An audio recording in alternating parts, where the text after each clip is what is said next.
Hello YouTube family, स्वागत है आप सभी को हमारे इस छोटे से यूट्यूब चैनल में। दोस्तों, आज की वीडियो बहुत बहुत बहुत ही काफ़ी डरावनी होने वाली है। दरअसल ये वीडियो हॉरर स्टोरी भूतिया कहानी से है। तो चलिए करते हैं वीडियो स्टार्ट। उससे पहले अगर आप हमारे चैनल पे नए हैं तो हमारे चैनल को सब्सक्राइब कर लीजिएगा और बेल आइकन प्रेस कर दीजिएगा ताकि हर वीडियो का नोटिफिकेशन आप तक जल्द से जल्द मिलता रहे। तो चलिए करते हैं वीडियो स्टार्ट।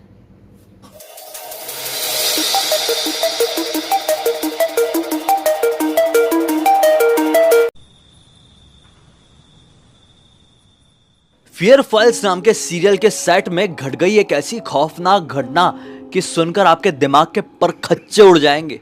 बहुत दिनों बाद ये बोल रहा हूं क्योंकि आज की ये कहानी लिटरली है ही इतनी ज्यादा खौफनाक। कहानी को सुनकर कमेंट सेक्शन में 10 में से रेटिंग जरूर दे देना, मुझे पढ़कर बहुत अच्छा लगेगा। अब बिना देरी किए अभी से ठीक 16 साल पहले सन 2008 में चलते हैं और जानते हैं इस खौफनाक घटना की कहानी को। 2008 के टाइम में एक छोटे से गांव से अजय नाम का लड़का मुंबई पहुंचता है एक्टर बनने के लिए। उस समय नया नया फियर फाइल्स शुरू हुआ था। वो बहुत अपने घर पर फियर फाइल्स देखता था, अपने भाई के साथ, अपनी दादी माँ के साथ, और यही सोचता था कि मैं मुंबई जाऊंगा तो इस सीरियल में काम करना चाहूंगा। इसी उम्मीद के साथ वो पहुंच गया मुंबई और यहाँ पर आके ढेर सारे ऑडिशन देना शुरू किया। बहुत स्ट्रगल शुरू कर दिया, बहुत मेहनत शुरू कर दिया, लेकिन लाख हाथ पैर मारने के बाद भी उसे कुछ काम नहीं मिल रहा था। फिर एक दिन लकीली उसकी किस्मत ऐसी घूमी कि उसको फियर फाइल से ही फोन आया कि एक बहुत बड़े रोल के लिए आपका सिलेक्शन हो गया है। बजट वगैरह की बात हुई, ये बहुत खुश हो गया क्योंकि पैसे भी अच्छे खासे मिल रहे थे। वो टाइम पे सीरियल इंडस्ट्री में अच्छे खासे पैसे थे, अब नहीं है। खैर, ये पहुंच गया शूट करने के लिए मुंबई। भाई वीडियो बहुत काफी डरावनी होने वाली है। चल रहा है फियर फाइल का, नाइट शिफ्ट लगी हुई थी। रात के 9 बजे से लेकर सुबह के 6 बजे तक की या 7 बजे तक की ये शिफ्ट थी। तो 9 बजे से लेकर नॉन स्टॉप 1:30 बजे तक ये लोग शूटिंग किए हैं। फिर डायरेक्टर चिल्लाते हैं माइक में कि भाई जितने भी यूनिट के लोग हैं सभी को आधे घंटे का ब्रेक मिलता है, हम 2 बजे से फिर से अपनी शूटिंग कंटिन्यू करेंगे। इतनी देर में चाय नाश्ता जो भी करना है कर लो। तो सब लोग भाई थोड़े रिलैक्स हुए, चलो 2 बजे तक का टाइम मिला है। घनी रात में, आधी रात में ये शूट चल रहा है, ठीक है। एक बंगलो में शूट हो रहा है मुंबई में ही। तो यूनिट से निकलते से स्पॉट दादा ने अपने अजय को चाय पकड़ा दिए। अजय भी चाय की चुस्की मारते मारते थोड़ा जहाँ पे सेट लगा हुआ था वहाँ से थोड़ा आगे बढ़ा, क्योंकि बहुत हैवी लाइट्स चालू थी तो गर्मी हो गई थी। तो सोचा थोड़ा खुली हवा में जाके चाय पीता हूँ और फिर अपने रूम में जाके बैठूंगा। 20-25 मिनट जितना भी टाइम बचेगा फिर शूट करने तो जाना है, मेरा ही सीन लगा हुआ है। वो चाय की चुस्की मारते मारते सेट से हटके थोड़ा आगे तरफ आया। बंगलो के मेन गेट के पास एक कुर्सी लगी हुई थी। लाल रंग की कुर्सी में एक औरत बैठी हुई थी जिसने काले रंग की साड़ी पहनी थी। एक खूबसूरत सी औरत 35 साल के आसपास की रही होगी, जो कि नॉन स्टॉप अजय को देखी जा रही थी। अजय ने एक नजर देखा और सोचा कि अरे ये तो हमारी यूनिट में है नहीं, ये हमारे साथ शूटिंग कर नहीं रही है, कौन है। फिर ध्यान में आया कि हो सकता है आगे लगने वाले सीन में ये औरत की जरूरत हो, ये भी एक्टर हो। देखने में पूरी तरीके से वो एक एक्ट्रेस ही लग रही थी, इतनी प्रॉपर सज धज के मेकअप के साथ बैठी हुई थी, अच्छे कॉस्ट्यूम कि भाई जिससे हम बात कर रहे थे जब तुमने आवाज लगाए थे ब्रेक के टाइम में, वो औरत कौन थी, तुमने उसका मेकअप किए थे क्या, वो सेट में हमारे साथ शूटिंग क्यों नहीं करी। मेकअप वाला बोलता है सर कौन, मैं नहीं देख पाया था, मैं जल्दी जल्दी में था तो मैं सिर्फ आपके तरफ ही ध्यान दिया और फटाक से मैं मेकअप रूम में चले गया, और मैंने किसी ऐसी 35 साल की गोरी सी औरत का मेकअप नहीं किया कल, मैं नहीं जानता आप किसकी बात कर रहे हैं। खैर, इसको थोड़ा वियर्ड लगा, ये भी अपना बैग उठाया और अपने घर की तरफ निकल गया। और धीरे धीरे करके 1 साल बीत गए। अजय को एक भी काम नहीं मिला। कह सकते हैं कि फियर फाइल्स इसका पहला और आखिरी काम जैसा बन गया। इन 1 सालों में इसको काफी सारी मुसीबतों का सामना करना पड़ा। एक अच्छे खासे 1 BHK फ्लैट में रहता था, वो भी छूट गया। एक छोटे से रूम में आकर रहने लगा, अकेले ही रहता था, पीजे में नहीं रहता था क्योंकि एडजस्ट कर भी नहीं सकता था।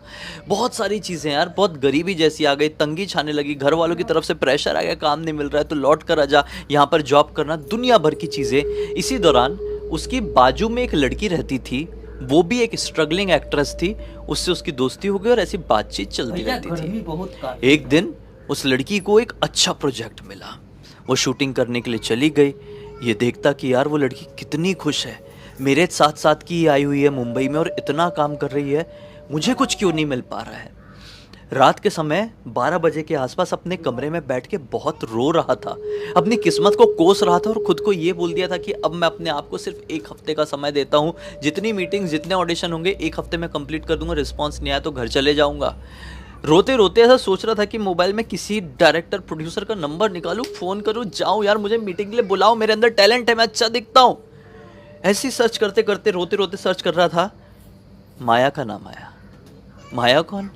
वही औरत जो 1 साल पहले फियर फाइल के सेट में उस कुर्सी में बैठी हुई मिली थी और उसने अपना नंबर दी थी।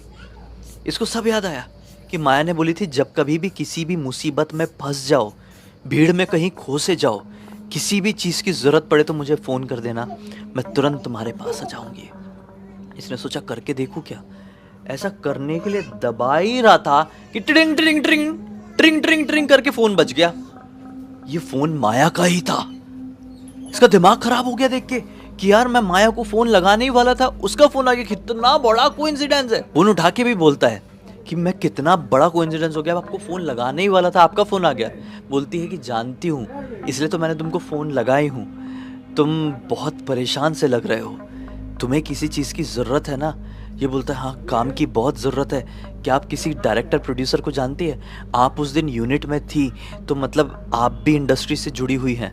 बोलती है हाँ समझ लो जुड़ी हुई हूँ, तुमको काम की ज़रूरत है तो एक काम करो, कल रात में मैं एक एड्रेस भेज रही हूँ, 12 साढ़े 12 बजे के आसपास उस एड्रेस में पहुँच जाओ। ये बोलता है 12 साढ़े 12 बजे के आसपास कोई मीटिंग ऑडिशन होगा रात में। बोलती वो सब छोड़ो ना, तुम्हें इंडस्ट्री में काम की ज़रूरत है ना, हीरो बनना है ना, कल तुम आ जाओ, तुम्हारे अंदर कोई कमी नहीं है, तुम कोई कमी छोड़ो भी मत, इस एड्रेस पे ज़रूर आना, मैं दिलवाती हूँ ना तुमको काम। ये सोचा कि यार जाके देखता हूँ क्या शॉट है, कैसे बोल रही, एड्रेस आ गया, इस एड्रेस के बारे में जानता नहीं था। अगली रात पूर्णमासी की रात थी। इसकी मम्मी ने इसको फ़ोन में मना करी थी कि बेटा घर से बाहर मत निकलना, आज की रात थोड़ी अलग रात है।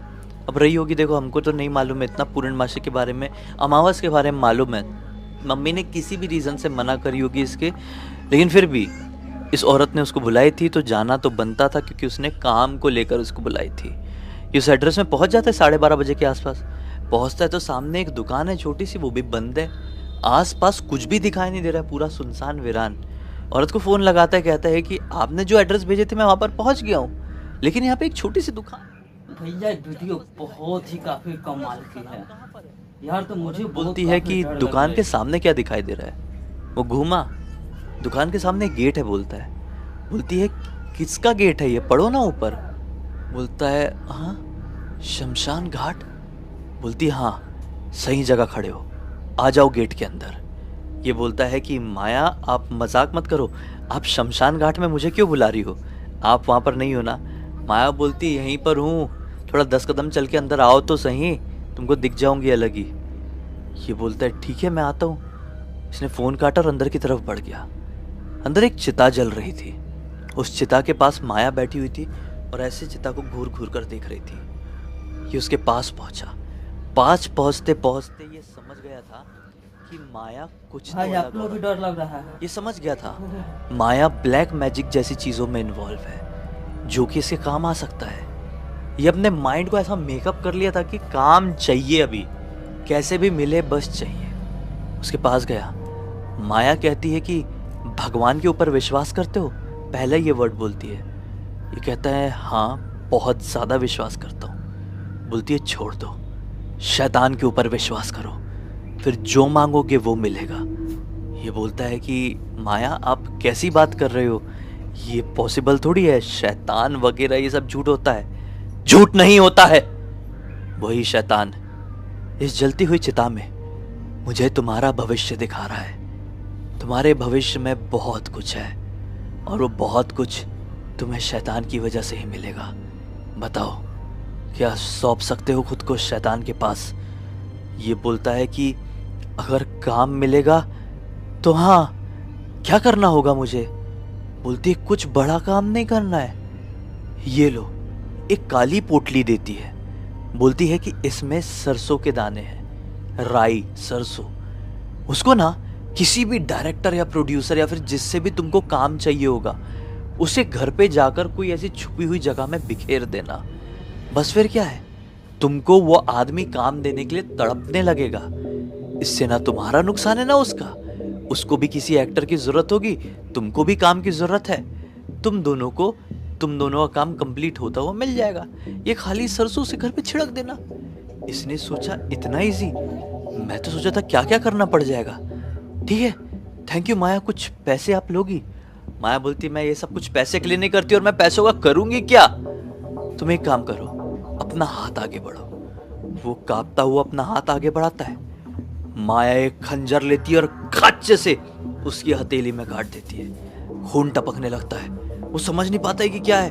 उसका हाथ वो आगे कर देती है और खून की 3-4 बूंदें उस चिता के ऊपर गिरती है।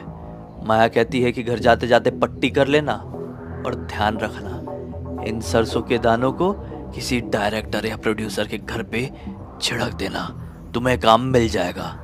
ये सोचता है कि थैंक यू और निकल जाता है।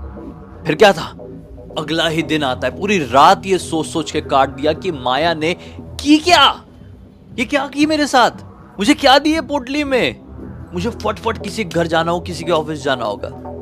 अगला ही दिन निकलता है। लिटरली उसको एक डायरेक्टर का फोन आता है। इस डायरेक्टर के पास इसने ऑडिशन दिया हुआ था 1 महीने पहले।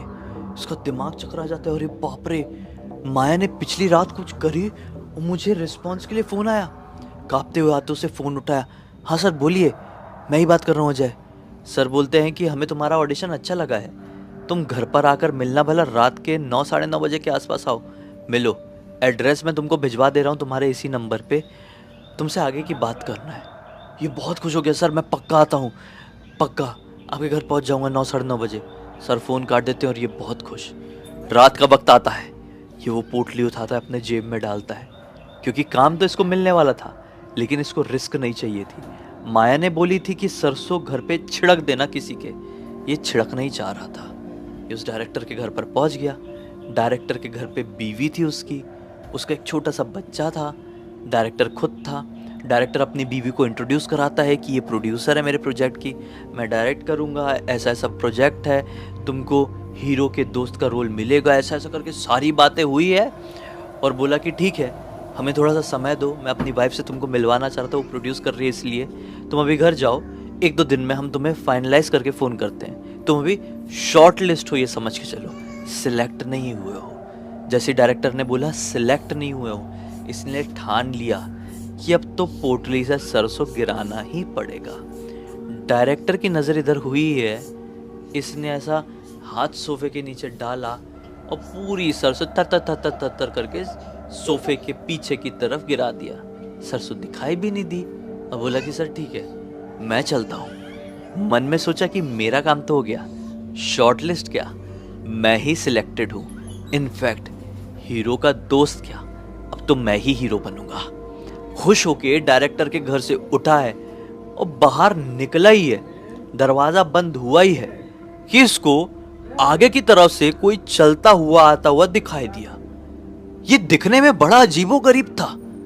इसने व्हाइट कलर का गाउन पहना हुआ था, जैसे हॉस्पिटल्स में पहनाते जिनका ऑपरेशन होता है। उसके बाल थे लंबे लंबे, घुंघराले से, अजीब से। उसका चेहरा बहुत खतरनाक, बहुत अजीब, वियर्ड दिख रहा था। उसकी एक आंख पूरी तरीके से सफेद थी और बहुत स्मेल आ रही थी उसके पास से। वो आया धीरे चल के अजय को देख के एक गंदी सी स्माइल दिया, क्योंकि उसके पूरे दांत सड़े हुए थे, कुछ कुछ टूटे भी हुए थे। और एक कदम बढ़ाया और दरवाजे के आर पार हो गया, डायरेक्टर के घर के अंदर घुस गया आर पार होके। और जैसे ही वो अंदर घुसा होगा ना, अंदर से डायरेक्टर की पत्नी की चीखने की आवाज सुनाई दी है। अजय दरवाजे के बाहर ही खड़ा हुआ है, दरवाजा बंद है, साला ये आर पार कैसे अंदर चले गया। और जैसे ही अंदर गया है, अंदर से उस औरत ने कैसे इतनी जोर से चिल्लाई है, अजय हक्का बक्का दरवाजा खटखटाने लगा। मैडम क्या हुआ, दरवाजा खोलिए, मैं बाहर ही हूं, कोई परेशानी है क्या। मैडम रोते रोते दरवाजा खोलती है। जैसे ही वो अंदर का नजारा देखता है तो क्या पाता है कि अंदर वो जो डायरेक्टर है ना, वो उल्टी करके खून की जमीन में पड़ा हुआ है। उसका बच्चा भी मृत अवस्था में ये जाता है हड़बड़ाते उसकी नब्ज चेक करता है, बोलता है मैडम सर शायद नहीं रहे, इनकी नब्ज नहीं चल रही है। सांस देखा बच्चे की सर की नहीं चल रही थी। मैडम आप जल्दी से एम्बुलेंस को फोन कीजिए। मैडम ने भैया एम्बुलेंस को वीडियो फोन करी है, बहुत ही काफी एम्बुलेंस कमाल आई है। की है मैडम यार, तो मुझे बहुत काफी डर लग एम्बुलेंस रहा में है। सवार होकर निकल गए। ये देखता रह गया कि ये क्या हो गया। ये घर आ गया और घर में सोचता रहा कि ये क्या था। जो कुछ भी हुआ है मेरी वो सरसों डालने की वजह से ही हुआ है। वो कोई भूत था, तभी तो दरवाजे के आर पार अंदर चले गया। उसके पास से कितनी गंदी स्मेल आ रही थी, वो कितना डरावना दिखाई दे रहा था। ऐसा कोई इंसान तो कर नहीं सकता। वो अंदर घुसा था, फिर अंदर दिखाई भी नहीं दिया। वो इंसान नहीं था, वो शैतान था। मेरे उन सरसों को छिड़कने की वजह से वहां पे आया था। मैं अभी फोन करता हूँ। माया को फोन लगाया, माया का मोबाइल स्विच ऑफ। फिर से फोन लगाया, माया का मोबाइल स्विच ऑफ। इसका दिमाग खराब हो गया। रात के 11 के आसपास हो रहे थे। ये एक बियर गट्टा भाई आप लोग भी डर लग रहा 2 है। बजे के आसपास ढक ढक ढक ढक ढक ढक ढक ढक ढक ढक करके किसी ने इसके घर का दरवाजा खटखटाया। ये जागता है, देखता है दरवाजा खोल के तो क्या पाता है कि दरवाजे के बाहर माया खड़ी हुई है और पीछे वही आदमी, आदमी कहो या भूत कहो, कुछ भी कहना है कह लो, वो खड़ा हुआ है। ये देखकर पसीना पसीना हो जाता है। माया इसे देखकर मुस्कुराती है, कहती है कि क्या हुआ, तो मुझे बहुत याद कर रहे थे। बोलता है हाँ, आपको मेरे घर का एड्रेस कैसे पता? माया बोलती है मुझे सब पता है, हाँ आप अंदर आइए। वो अंदर आती है और वो जो कोई भी था भाई, भूत शैतान आत्मा, वो दरवाजे में ही खड़ा रहता है। ये माया को बोलता है कि आपने क्या दिए थे मुझे? मैंने उस डायरेक्टर के घर पर डाला, ये अंदर आया, आर पार हो गया था दरवाजे के, और फिर जैसे ही अंदर गया वो डायरेक्टर और उसका छोटा सा बच्चा निकल लिए, उनका खेल तमाम हो गया। क्या था वो? माया हंसने लगती है क्या इतना घबरा रहा है, बच्चों की तरह रो रहा है? तू तो मेरे जाल में बड़े आसानी से फंस गया। ये मैं ना जाने कितने समय से करना चाह रही थी। एक जवान आदमी और एक बच्चा मुझे बहुत समय से चाहिए था। ये काम मैं खुद से नहीं कर सकती थी। फिर एक बेवकूफ तू मुझे दिखाई दिया और मेरे एक बारी बोलने पे तूने कर दिया तूने अपना खून उस चिता में गिराया था ना, अब वो दोनों तो गए शैतान के पास, तू भी जाएगा, तू भी शैतान के चंगुल में चले जाएगा हाँ हाँ बोल के वो उठ के निकल गई और ये देखता ही रह गया, देखता ही रह गया। पूरी रात वो बस ऐसे ही बैठा रहा। सुबह के 5 बजे के आसपास उसको फोन आता है उसके गांव से। वो फोन उठाता है, ये किसी और का था, उसके माँ बाप का नहीं था। जो कोई भी था क्या बताता है कि गांव के घर में आग लग गई और चपेट में आके तुम्हारी माँ, तुम्हारे पिताजी और तुम्हारी बहन तीनों की मृत्यु हो चुकी है। ये वहीं पर बेहोश जाता है घर। ठीक 13 दिन बाद लौट कर आता है, पूरे टाइम रोता रहता है। बाजू वाली लड़की जो आरुषि नाम की थी, इसकी दोस्त जो बन गई थी, रोने की आवाज से आती है, बोलती है कि क्या हो गया, तुम इतने रो क्यों रहे हो? ये आरुषि को पूरी A to Z बात बता डालता है और ये भी बताता है कि पूरे चांसेस हैं वो शैतान ने मेरे परिवार को खत्म कर दिया और अब वो मुझे भी खत्म कर देगा। तुम मुझसे बातचीत मत करना, तुम मुझसे दोस्ती तोड़ दो, तुम मुझसे बहुत दूर रहना, वरना वो शैतान तुम्हें भी नहीं छोड़ेगा। जाओ तुम यहाँ से, जाओ जाओ। ऐसा धक्का मार के आरुषि को घर से भगा देता है और दरवाजा बंद कर देता है। आरुषि भी घबरा गई, उससे मिलना जुलना, उसके घर की तरफ देखना भी बंद कर दी। ठीक 7 दिन बाद उसको पता चलता है कि वो वहां से चला गया है। आरुषि को उसका कुछ पता नहीं चला। धीरे धीरे करके 16 साल बीत गए। आरुषि को उसके बारे में पता नहीं चला। उसका ना फोन लगा ना कुछ हुआ। वो कहां से आया था, कहां गया, किसी को कुछ नहीं पता। हेलो दोस्तों, तो ये वीडियो आप सभी को कैसी लगी? भैया मुझे तो ये वीडियो देखकर पसीना पसीना हो गया। मिलते हैं नेक्स्ट वीडियो में, तब तक के लिए जय हिंद।